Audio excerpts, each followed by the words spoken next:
السلام علیکم ورحمۃ اللہ تعالی برکاتہ۔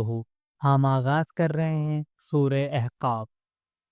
اچھے دل سے کہو ہمارا رب اللہ ہے، پھر اس پر جمے رہو اور زندگی بھر اچھے کام کرو۔ اللہ نے یہ کتاب بھیجی ہے تاکہ ظلم کرنے والوں کو ان کے برے انجام سے خبردار کر دے اور اچھے کام کرنے والوں کو اچھے انجام کی خوشخبری دے دے۔ اپنے والدین کے ساتھ اچھے طریقے سے رہو۔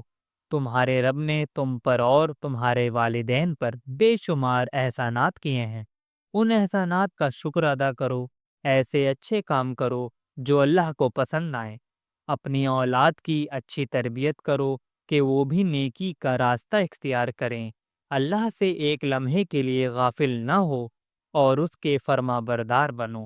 اللہ سے دعا بھی کرتے رہو کہ وہ تمہیں ان نیکیوں کی توفیق دے اور تمہاری نیک تمنائیں پوری کرے۔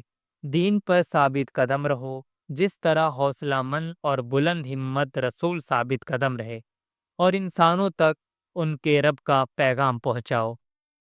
یہ تھا سورہ احقاف کا خلاصہ۔